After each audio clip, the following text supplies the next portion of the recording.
తాకట్లో ఉన్న బంగారాన్ని విడిపించి ఆ రోజున మార్కెట్ ధర కట్టి మిగిలిన డబ్బును మీకు అందిస్తుంది కొమ్మూరి గోల్డ్.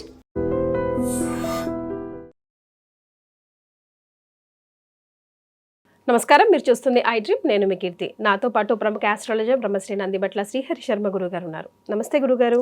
వాగర్థావివ సంపృక్తౌ వాగర్థ ప్రతిపత్తయే జగతః పితరౌ వందే పార్వతీ పరమేశ్వరౌ. ఆదిత్యాయ చ సోమాయ మంగళాయ బుధాయ చ గురు శుక్ర శనిభ్యశ్చ రాహవే కేతవే నమః. శృంగేరి జగద్గురు పీఠాధిపతులకి, కంచి పీఠాధిపతులకి నమస్కారములు తెలియజేసుకుంటూ కార్యక్రమాన్ని ప్రారంభిద్దాం. గురుగారు, అందరి జీవితం is all about like lighting. అంటే అట్లీస్ట్ రాబోయే జీవితం అన్నా బాగుండాలి, రాబోయే రోజులన్నా బాగుండాలని ఒక ఆశా జ్యోతితో ప్రతి ఒక్కరూ బ్రతుకుతూ ఉంటాం. శ్రీ విశ్వవసునామ సంవత్సరం ఎలాగో ఇంకొన్ని రోజుల్లో వెళ్ళిపోతుంది. శ్రీ పరాభవనామ సంవత్సరంలోకి మనం అందరం కూడా అడుగు పెట్టబోతున్నాం. కానీ పోయిన సంవత్సరంలో తీపి జ్ఞాపకాలు ఉంటాయి, చేదు అనుభవాలు ఉంటాయి గురుగారు. ప్రతి ఒక్కరం లైఫ్లో పరిగెత్తుతూనే ఉన్నాం. ఉదయం లేచిన దగ్గర నుంచి దేనికో ఒకదానికి ఇబ్బంది పడుతున్నాం, లెగుస్తున్నాం, మళ్ళీ పరుగుని మొదలు పెడుతూనే ఉన్నాం. అసలు ఎందుకు లైఫ్లో ఇలాంటి ఆటంకాలు వస్తుంటాయి అంటే ఉద్యోగం కోసం, పిల్లల కోసం, పెళ్ళిళ్ళ కోసం, సంసారాన్ని నిలబెట్టుకోవడం కోసం రకరకాల సమస్యలతో ఎవరిని కదిలించినా ఏదో ఒక సమస్యతోనే కనిపిస్తూ ఉన్నారు. కనీసం ఈ పరాభవనామ సంవత్సరం అయినా బాగుండాలి, లైఫ్లో అన్నీ బాగుండాలి అనుకోనే వాళ్ళకి అసలు ఉగాది ఇంకా రాకముందే చేసుకోవాల్సిన పరిహారాలు ఈ అమావాస్యలోపు ఏమైనా ఉన్నాయా? అసలు ఈ కష్టాల కడల నుంచి బయటపడాలంటే ఏం చేయాలంటారు? తప్పకుండానమ్మా. వీక్షించేటువంటి మన ఐ డ్రీమ్ ప్రేక్షకులు కూడా చాలామంది ఎన్నో రకాల సమస్యలు సతమతమవుతున్నారు. ఒక రకంగా చెప్పాలంటే గత కొన్ని సంవత్సరాలుగా సమస్యల వలయంలోనే చిక్కుకొని ఉండి ఆ సమస్యలు తీరుతాయి అనుకునే సమయానికి ఇంకొక కొత్త సమస్య రావడం రెడీగా ఉంటుంది. ఆ విధంగా ప్రతిదీ కూడాను సమస్యలతోనే జీవనం సాగిస్తున్నారు. అనుకున్న లక్ష్యం సాధించిన, విజయాన్ని పొందిన ఆనందం కూడా లేకుండా కొత్త సమస్యలు చిక్కుకొని పోతూ ఉంటుంటారు. కొంతమందికి అయితే మీరు అన్నట్టుగా చాలామంది కుటుంబాలు ఇప్పుడు వివాహాలు కాక ఇబ్బంది పడుతున్నారు. వివాహమైన దాంపత్యం ఉంటుందో లేదో, ఎందుకనంటే విభిన్నమైనటువంటి మనస్తత్వంతో ఉంటున్నారు. ఇప్పుడు రెండో వివాహాలు, మూడో వివాహాలు నమ్మేటట్టు లేవు. రోజు పేపర్లలో, టీవీలో చూస్తే ఎన్నో వార్తలు. అంటే భర్త భార్యను చంపడం, భార్య భర్తను చంపడం, ఇది పరిపాటైపోయింది. అలాగే అన్ని దాంపత్యం అంతా బాగున్నా సంతానం కలగట్లేదు. ఇలా ఒకటా రెండా సమస్యలు. ఉద్యోగాలు కోల్పోయి సరైన ఉద్యోగం లేక సంవత్సరంలో 4 నెలలు ఉద్యోగం పోతుంది, 3 నెలలు ఉద్యోగం చేస్తారు. ఇలా గడిచిపోతుంది తప్ప స్థిరంగా మనకు ఉండట్లేదు. అంతేకాకుండా అన్నీ నోటి దాకా వచ్చి వెనక్కి వెళ్ళిపోతుంటాయి. అన్నీ బాగున్నాయి, ఏదైనా కానీ తట్టుకోగలుగుతాం. కానీ ఇంటి పోరే ఇంతింతై ఉంటే, ఇంట్లోకి అడుగు పెట్టగానే కట్టుకున్న భార్య లేదా తల్లిదండ్రులు, తోడబుట్టిన వాళ్ళు ఇక వేధిస్తూ ఉన్నారనుకోండి, ఆ సమస్య ఇంకా ఎవరికి చెప్పుకొని, ఇంట్లో ఆనందం లేక, బయటికి వచ్చినా ఆనందం లేక, ఇలా ప్రతి మానవుడు, పురుషుడైనా స్త్రీ అయినా సకల బాధలు అనుభవిస్తున్నారు. ముఖ్యంగా తల్లిదండ్రులకు ఉన్నటువంటి బాధ ఇప్పుడు ఉన్నటువంటిది. చాలామంది పిల్లలు తాము చెప్పిన మాట వినట్లేరు. ఒకప్పుడు విన్నారు 30-40 సంవత్సరాల కింద మా అమ్మ నాన్న పెంచిన పెంపకంలో మేము వాళ్ళ మాట దాటలేదు. కానీ మా పిల్లలు ఏంటి, మాట పెడసరు పెడుతున్నారు. ఏ మాట వాళ్ళు ఉండట్లేదు, తీసుకోవట్లేదు, మాట వినట్లేదు. పైగా ఎక్కడ ఏం వార్త వినాల్సి వస్తుందని భయంతో ప్రతిరోజు ఇక చాలా రోదన పర్యంతంగా జీవిస్తున్నాం అని చెప్పి బాధపడే తల్లిదండ్రులు వీక్షించేటువంటి మన ఐ డ్రీమ్ ప్రేక్షకుల్లో చాలామంది ఉంటారు. ఇలా ఎందుకు జరుగుతుంది కారణం తెలియక అనేక సంబంధించినటువంటి వీడియోలు చూసి, ఈ రాశి వాళ్ళకి ఈ పరిహారము, ఇది చేస్తే ఈ దేవుడు కరుణిస్తాడు, అవన్నీ కూడా తాత్కాలికమైనటువంటి ఉపశమనం, పర్మనెంట్ సొల్యూషన్ అనేటువంటిది వెతుక్కోలేకపోతున్నారు. అంటే దీనికి గల కారణం ఏంది తెలియలేకపోతున్నారు. ఈ రాశి వాళ్ళకి ఈ పరిహారం చేసుకోవాలి, లేదా జాతకం చూపిస్తే ఈ పరిహారం. అన్ని పూజలు చేసినప్పటికీ కూడా ఏ దైవము కరుణించట్లేదు, తాత్కాలికంగానే ఉంటున్నాయి. కానీ పూర్తి ప్రయోజనం పొందట్లేదు. అసలు దైవానికి అతీతంగా ఏమన్నా మానవ శక్తులు, మానవాతీత శక్తులు ఉన్నాయా అని చెప్పి బాధపడేటువంటి వాళ్ళు చాలామంది ఉన్నారు. మన ప్రేక్షకుల్లో గమనించాల్సినటువంటి ఏంటంటే, ఎన్ని ప్రయత్నాలు చేసినా ఆ ప్రయత్నంలో ఆటంకాలు తప్ప, అపజయం తప్ప విజయం రావట్లేదు. అన్నీ నోటిదాకా వచ్చి వెనక్కి వెళ్ళిపోతున్నాయి.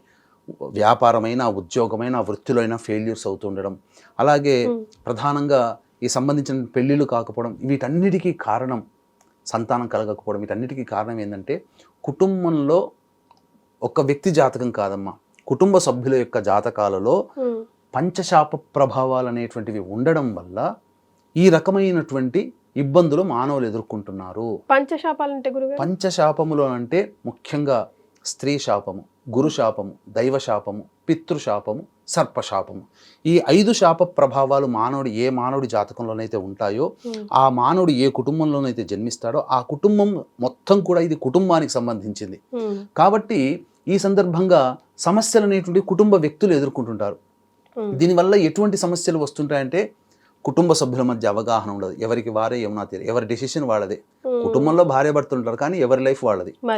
అలాగే తరచూ యాక్సిడెంట్స్ గురవుతూ ఉండడము, అలాగే సంబంధించినటువంటిది కేవలం ఆడపిల్లలే సంతానంగా ఉండడం, పురుష సంతానం లేకపోవడం, ఇంటర్ క్యాస్ట్ ఇంటర్ రిలీజియన్ మ్యారేజ్లు జరగడం. అలాగే ఇప్పుడు పిల్లల్లో కూడా మేము పలానా వాళ్ళని చేసుకుంటామని, ఎందుకు తల్లిదండ్రులు నెత్తి నోరు మోదుకొని ఏడుస్తున్నా కానీ మేము వాళ్ళనే చేసుకుంటామని చెప్తున్నాం, అటువంటి కుటుంబాల్లో ఉంటాయి. కుటుంబ సోదరిమణుల మధ్య విభేదాలు ఉంటుంటాయి. అలాగే ఈ సంబంధించినటువంటి శారీరక మానసిక లోపాలతో సంతానం జన్మించిన, అలాగే సంబంధించినటువంటి కుటుంబ సభ్యులు మద్యం మత్తు పదార్థాల వంటికి బానిసలై కారాగార వాసమైన, చేతిలోని ఆహారం తరచూ కింద పడుతున్నా, ఇంట్లో జిల్లు పురుగులు బొద్దింకల బెడద ఎక్కువగా ఉన్నా, గోడలకి క్రాక్స్ వచ్చినా, నల్లాలు కొత్తవి ఎన్ని మార్చినా వారం బాగుంటాయి, తర్వాత బొట్టుగా నీరు కారిపోతుంటుంది. అలాగే తరచూ చనిపోయిన వాళ్ళు కల్లోకి వస్తున్నా, తాను చనిపోయినట్టు సుడిగుండంలో చిక్కుకున్నట్టు కల్లోకి వస్తున్నా, అలా ఏ జన్మలో ఏ పాపం చేశామో భగవంతుడా అన్నీ మనకే వస్తున్నాయి, ఏ సమస్య తీరట్లేదని వాపోతున్నా. అలాగే కుటుంబం కనుక వివాహం అవుతుంది ఒక సంవత్సరంలో, ఉదాహరణకి 2005 సంవత్సరంలో, వాళ్ళతో పాటు చాలా మందికి తెలిసిన వాళ్ళకి అవుతాయి. కొంతమంది కుటుంబాలు జీవితంలో పైకి ఎదుగుతారు, వాళ్ళు ఎక్కడ వేసిన గొంగడు అక్కడే ఉంటుంది, బొదుగుదల ఉండదు అట్లాంటి కుటుంబాలలో. అలాగే బాగా సంపాదించి ఒక అనాలోచిత నిర్ణయం తీసుకొని పూర్తిగా డబ్బుని కోల్పోతారు. స్పెక్యులేషన్స్ అంటే స్టాక్స్లలో పెట్టడం, లేకపోతే అప్పు ఇవ్వడం ఎవరికైనా, ఆ విధంగా నష్టపోతుంటారు. ఇలాంటివి తరచూ మనము ఇబ్బందులకి బాధకి గురవుతున్నామంటే, ఇట్లాంటి లక్షణాలు కనుక ఉంటే ఖచ్చితంగా ఈ పంచశాప ప్రభావాలు ఉన్నట్టు లెక్క. గురుగారు, మరి అలాంటప్పుడు ఏం చేయాలంటారు గురుగారు? ఇటువంటి పంచశాప ప్రభావాలు ఉన్నప్పుడు ఈ పంచశాప దోష నివారణ అనేటువంటిది జరిపించుకోవాలి.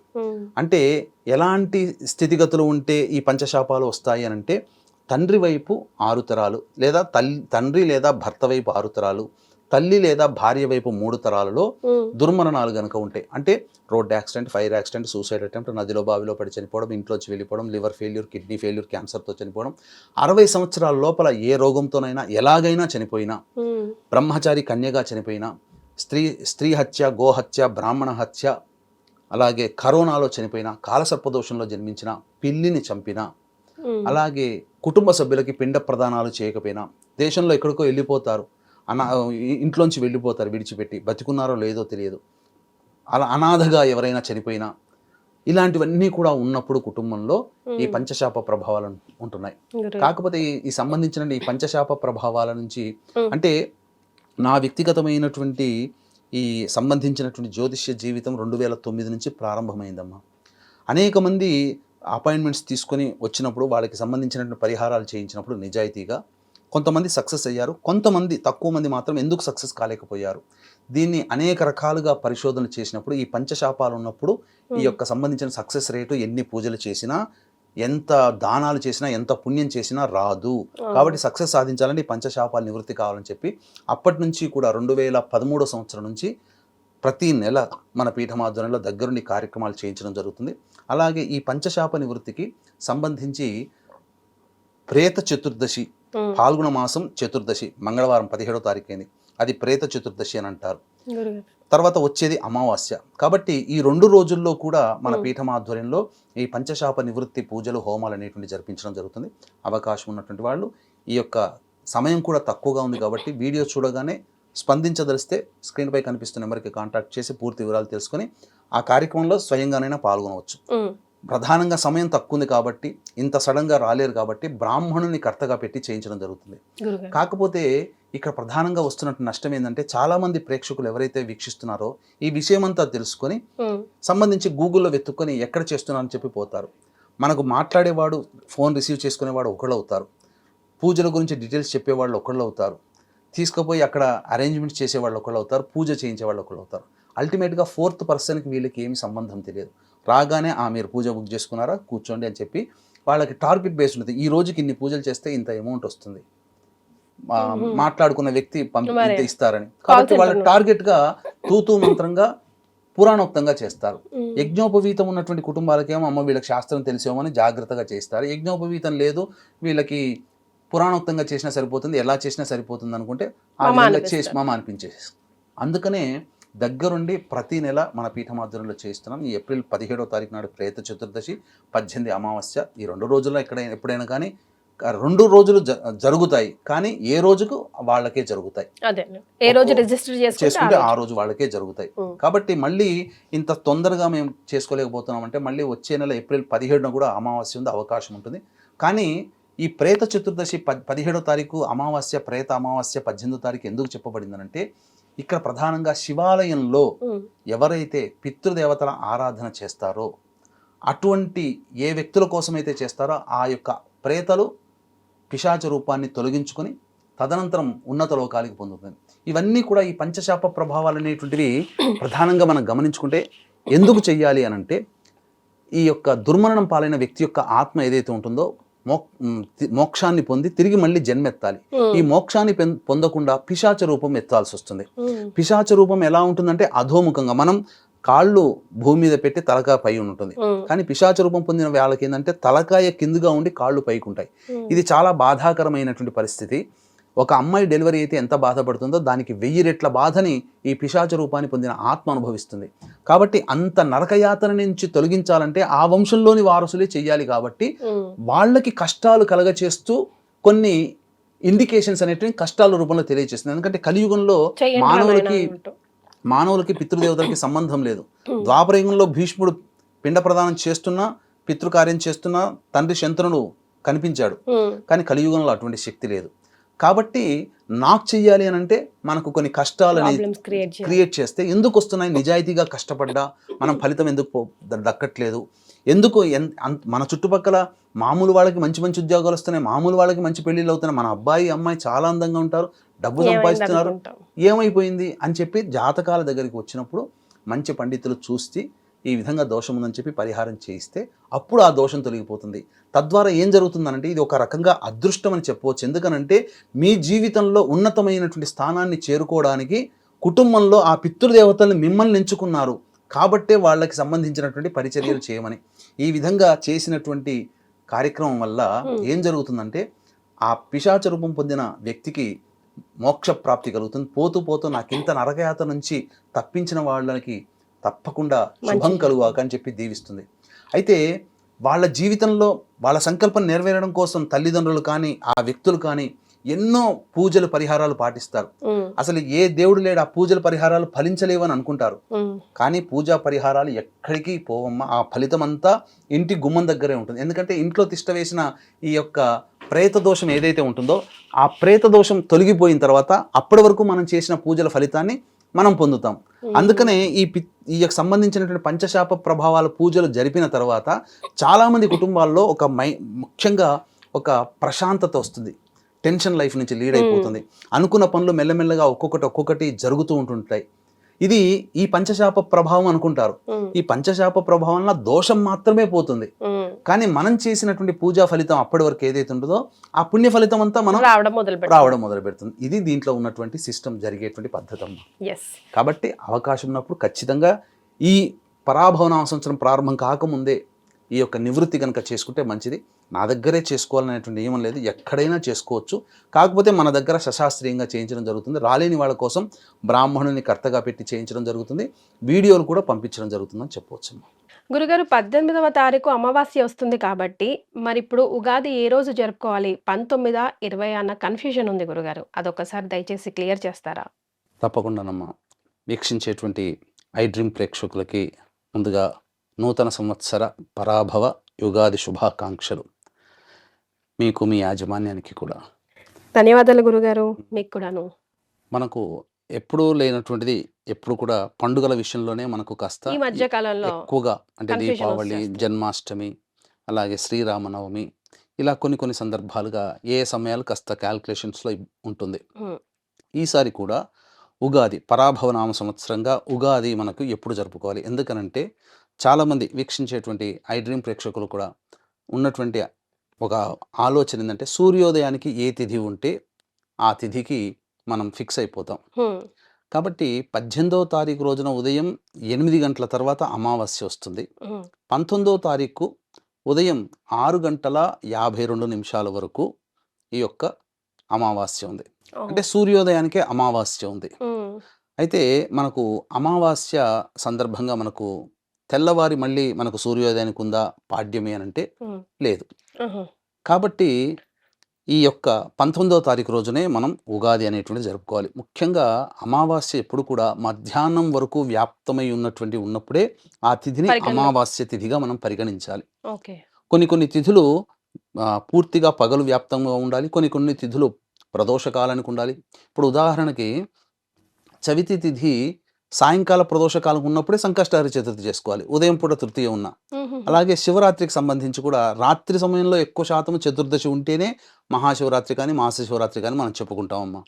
అలాగే ఈ యొక్క అమావాస్యకి మధ్యాహ్నము వ్యాప్తమై ఉండాలి తిథి. కాబట్టి ఉదయం సూర్యోదయం అయిన తర్వాత కొద్ది నిమిషాల పాటు మాత్రమే ఈ సంబంధించినటువంటి తిథి వ్యాప్తమై ఉంది. పాడ్యమి తిథి అంతా ఈ 19వ తారీఖు ఉంది. కాబట్టి వీక్షించేటువంటి ప్రేక్షకులు నిర్మోహమాటంగా మనం 19వ తారీఖు రోజునే ఉగాది జరుపుకోవాలి. 20వ తారీఖు అనేటువంటిది మనకు నిర్ణయము కాదు. 19 అందరూ కూడా ఉగాది జరుపుకోవాలమ్మా. రైట్ గురుగారు, మరి పర్టికులర్ టైం అంటూ పూజకి సంబంధించి ఏదైనా ఉందా? అట్లాగే ఇప్పుడు 18వ తారీఖు అమావాస్య వచ్చేస్తుంది కాబట్టి మరి ఎప్పుడు ఇంటిని కానీ మన దేవుడి గదిని కానీ అమ్మవారి దేవాలయంలో ఉన్న చిత్రపటాలు కానీ క్లీన్ చేసుకునే అవకాశం ఉంటుంది? ఎప్పుడు శుభ్రపరచుకోవాలి? మనకు ధర్మ నిర్ణయం ప్రకారము ఇంట్లో ఉన్నటువంటి దేవతా చిత్రపటములు కానీ అలాగే ఇల్లు ఎప్పుడు పండగ సందర్భంగా ఎప్పుడు శుభ్రపరచుకోవాలి. వారములు కొన్ని చెప్పబడ్డాయి. మంగళవారము, శనివారము నిషేధము, ఆదివారము మధ్యస్థము, సోమవారము పర్వాలేదు, బుధ గురు శుక్రవారాలు ప్రశస్తము అని చెప్పబడి ఉంది. అయితే మనకు 19 గురువారం అవ్వడము, 18వ తారీఖు రోజున 8 గంటల తర్వాత ఉదయం 8 గంటల తర్వాత అమావాస్య తిథి ప్రారంభం. అమావాస్య నాడు మనం ఇంటి పూజా సంబంధమైనటువంటి వాటికి మనం నిర్ణయం చేయకూడదు. ఎందుకంటే అమావాస్య తిథి ప్రత్యేకంగా పితృదేవతా కార్యక్రమానికి సంబంధించినటువంటిది. కాబట్టి ముందుకు ఇంకా తర్వాత 17వ తారీఖు చేద్దామా అంటే చతుర్దశి ఉంటుంది, పైగా మంగళవారం కూడా ఉంటుంది. మంగళవారం నాడు సాధ్యం కాదు. కాబట్టి సోమవారం రోజున ద్వాదశి తిథి ఉదయం 8 చిల్లర ముహూర్తానికి వెళ్ళిపోతుంది. కాబట్టి త్రయోదశి తిథి ఉంటుంది. కాబట్టి ఆ సోమవారం రోజున ఇల్లంతా కూడాను చక్కగా ఎటువంటి బూజులు అనేటివి లేకుండా మొత్తం అన్ని గదులలో చక్కగా శుభ్రపరచుకోవాలి. పూజా మందిరంలో కూడా శుభ్రపరచుకోవాలి. ఇక చెప్పాలి అని అంటే పూజా సంబంధమైనటువంటి వాడబడే వస్తువులు ఏవైతే ఉంటాయో అవన్నీ కూడా సోమవారం రోజునే మనం శుభ్రపరచుకోవాలమ్మా. చిత్రపటాలు అన్ని క్లీన్ చేసుకోవడము, గంధం అలంకరణ చేసుకోవడం కానీ చేసుకోవచ్చు. ఇక ఈ సందర్భంగా సోమవారం రోజునే ప్రశస్తమని చెప్పవచ్చు. ఇక ఇది కుదరని వాళ్ళు సోమవారం నాడు మేము మర్చిపోయాము, ఇది లేటుగా చూసాం వీడియో, అరే మంగళవారం నాడు చూసాం కానీ మాకు సోమవారం తెలిస్తే బాగుండే చేసుకున్నాం కదా అని కూడా చాలా మంది ఆలోచిస్తారు. అటువంటి వాళ్ళు ఏంటంటే ఉగాది రోజున ఉదయం 6:52 అయిపోతుంది. కాబట్టి 6:52 7 గంటలకి ఆ విధంగా మళ్ళీ శుభ్రపరచుకోవచ్చు. 7 to 8 లోపల ఉన్నటువంటి అన్నీ కూడా శుభ్రపరచుకోవచ్చు. కానీ పూజా మందిరాన్ని శుభ్రపరచుకోవాలి అంటే ఖచ్చితంగా స్నానం ఆచరించి మాత్రమే పూజా మందిరాన్ని శుభ్రపరచుకోవాలి. కొంతమంది తెలియకుండా కడిగేది కదా అని చెప్పేసి అని పొద్దున్నే లేచి కడిగేసేస్తుంటారు. ఆ విధంగా చేయకూడదు. 19వ తారీఖు రోజున శుభ్రపరచుకోవాలి పూజా సంబంధమైన విషయాల్లోనంటే ఖచ్చితంగా 6:52 అంటే 7 గంటలకు వేసుకోండి. 7 గంటల తర్వాతనే పూజా మందిరం వస్తువుల్ని ముట్టుకొని స్నానం ఆచరించి శుభ్రపరచుకోవాలమ్మా. ఎస్ గురుగారు, ఇంటిని కూడా గృహాన్ని కూడా శుభ్రం పరచడానికి పర్టికులర్గా మీరు ఒక విధి విధానం చెప్తూ ఉంటారు. ఒకసారి ఐడెంట్ ప్రేక్షకులకు కూడా గుర్తు చేయండి గురుగారు. తప్పకుండా. అంటే ఇంటిని శుభ్రపరచుకునే విధానం అనేటువంటిది ఏంటంటే మన ఇంట్లో ఉన్నటువంటి నెగిటివ్ ఎనర్జీ, ఆ నెగిటివ్ ఎనర్జీ అంతా కూడాను పూర్తిగా తొలగిపోయి పాజిటివ్ ఎనర్జీ రావడం కోసం. అంటే పాజిటివ్ ఎనర్జీ అంటే ఎలా వస్తుంది? నెగిటివ్ ఎనర్జీ పోతే దేవతాశక్తి మన ఇంట్లోకి ప్రవేశిస్తుంది. ఆ దేవతాశక్తి చాలా సున్నితమైందమ్మా. దేవతాశక్తి ఎత్ర శుచి తత్ర దేవతాః, ఎక్కడ శుచి శుభ్రత ఉంటుందో అక్కడ దేవతలు మనం పిలవకున్నా ఆర్ద్రమైనటువంటి హృదయం ఒక్కసారి పిలిస్తే వస్తారు. కాబట్టి ఇక్కడ ఈ యొక్క ఉగాది సందర్భంగా మనం ఇంటిని శుభ్రపరచుకునే విధానం అనేటువంటిది మనం ముందుగానే సోమవారం రోజున ఇల్లంతా శుభ్రపరచుకోవాలని చెప్పాం కదా. ఇక ఉదయాన్నే లేచి కాలకృత్యాదులు 19వ తారీఖు లేచి కాలకృత్యాదులు అన్నీ తీర్చుకొని ఇంటికి మాత్రము శుభ్రపరచుకునే పూజా మందిరం శుభ్రపరచుకునే విధానాన్ని మనం చెప్పిన విధంగా చేసుకోవచ్చు. ఎలా అంటే ప్రధానంగా ఆ రోజున ఇల్లంతా కూడాను కడుక్కోవాలమ్మా, ఉమ్, మంచిగా చక్కగా ఉమ్. కడిగిన తర్వాత. ఈ రోజుల్లో కొందరు ఇళ్లలో కడుక్కునే విధానం లేదు కదా గురుగారు, తుడుచుకోవడమేగా.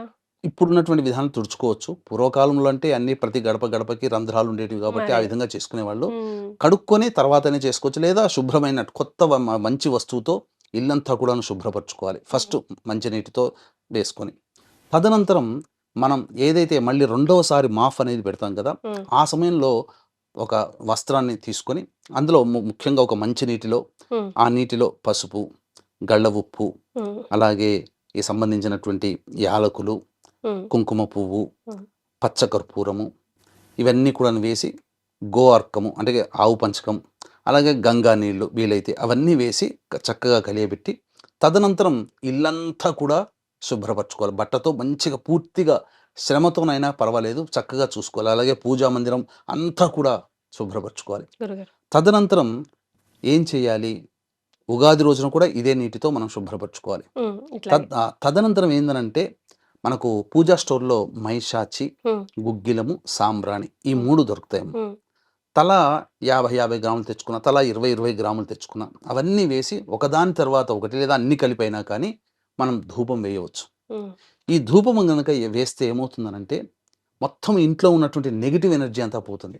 గురుగారు. అందుకని మీరు గమనించుకుంటే అమ్మవారికి ఇష్టమైనటువంటి కొన్ని ప్రత్యేకమైనటువంటి చండీ హోమాలు కానీ విధి విధానాల్లో చేసేటప్పుడు ఈ 3 ఎక్కువగా అమ్మవారికి చండీ అధ్యాయంలో ఈ 12, 13 అధ్యాయాలు ఇది ఎక్కువగా వాడతారు. ఉమ్, వేసినప్పుడు అమ్మవారు చాలా సంతృప్తి.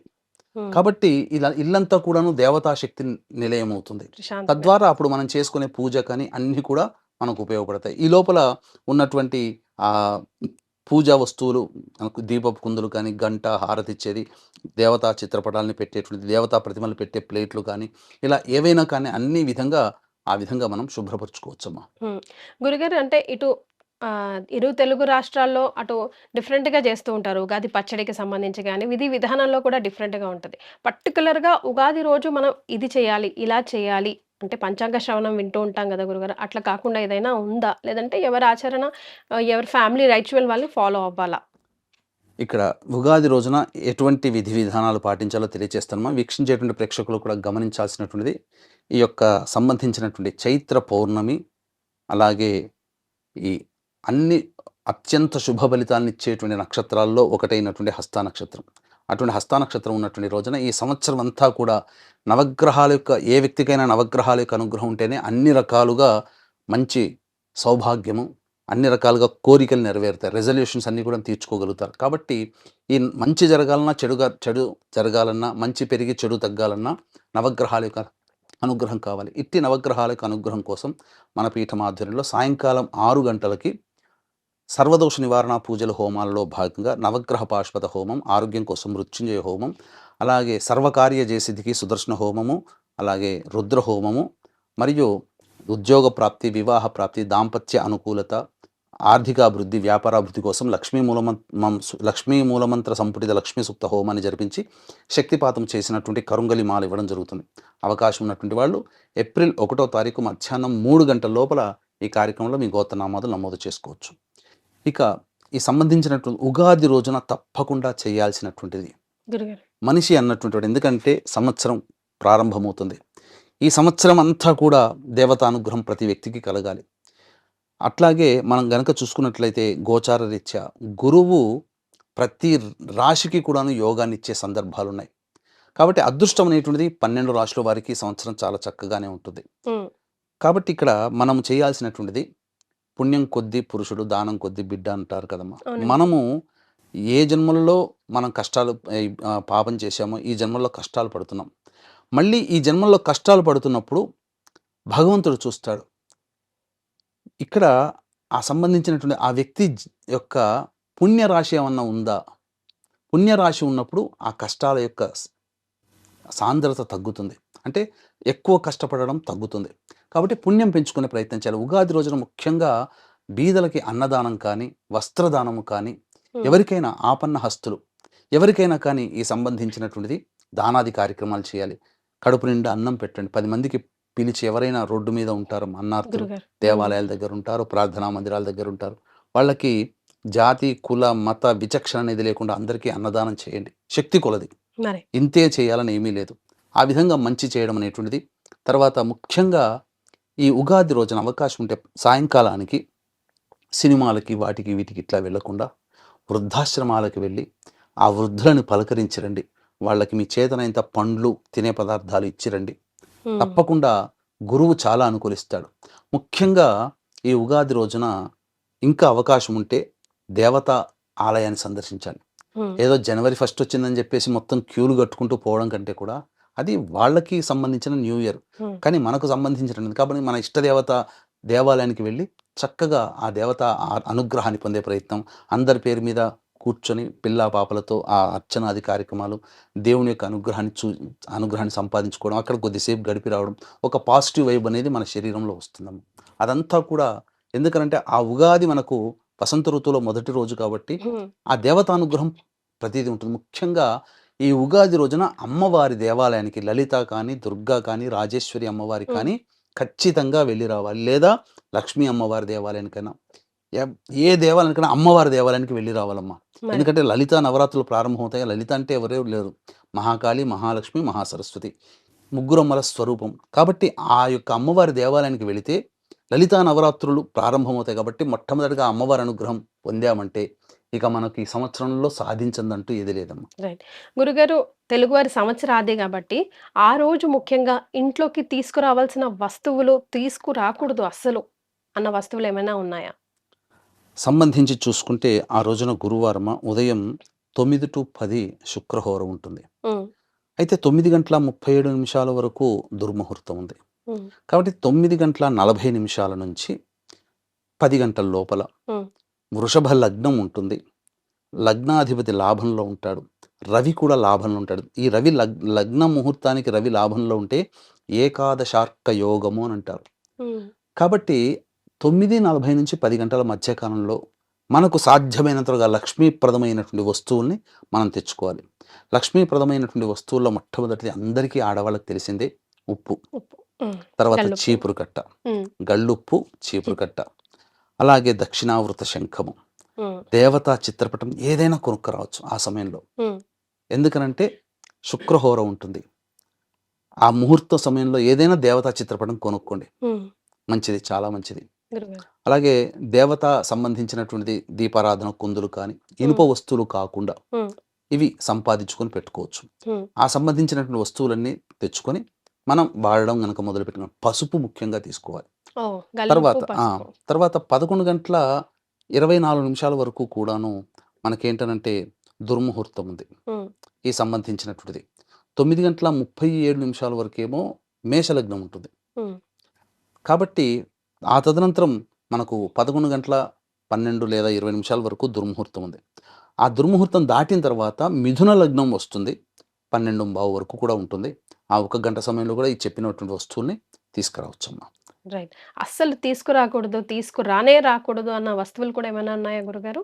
అంటే దీపారాధనకి సంబంధించి అందరూ తైలము తీసుకొని వస్తారు. ఉమ్, తైలం ఉగాది రోజున తైలం తీసుకురాకూడదు. ఓ, నల్లటి వస్తువులు తీసుకురాకూడదు. ఉమ్, అలాగే ఇనుప వస్తువులు, పింగాణి పాత్రలు, సీసము. ఉమ్, ఇప్పుడు చాలామంది ఏంటంటే ఆడవాళ్ళు ఎక్కువగా వాడుకునేటువంటి వస్తువుల్లో క్లిప్పులు ఇవన్నిట్లో ఈ సంబంధించినటువంటిది ప్లాస్టిక్ ఉంటుంది, ఇనుప వస్తువులు దాగి ఉంటాయి, ఉమ్, పింగాణి వస్తువులు అటువంటివి ఏవి తీసుకురాకూడదమ్మా. ఉమ్, ఇట్లాంటి వస్తువులు తీసుకురాకుండా చక్కగా దేవతా సంబంధమైనటువంటి వస్తువుల్ని తీసుకొని వచ్చి మంగళప్రదంగా ఆ రోజున కనుక ఉంటే ప్రశాంతంగా ఉండాలి. ఆ రోజు ఎంత వీలైతే కుటుంబ సభ్యులతో మమేకమై చక్కగా ఖచ్చితంగా మీరు సంబంధించినటువంటిది ఏకాదశార్క యోగం ఉన్నటువంటి సమయంలో ఉగాది పచ్చడి అనేటువంటిది భుజిస్తే ఉమ్, అది దేవతా నవగ్రహాల యొక్క అనుగ్రహం ఆ సమయంలో. అందుకనే ఉగాది రోజున ఎందుకు షడ్రుచులని మనం భుజించాలి. ఉమ్, ఈ షడ్రుచుల వల్ల ఏమవుతుంది, మన దేహము, మన సైన్స్ దాగి ఉన్నటువంటిది ఏంటంటేనమ్మా వాత పిత్త కఫదోషాలు.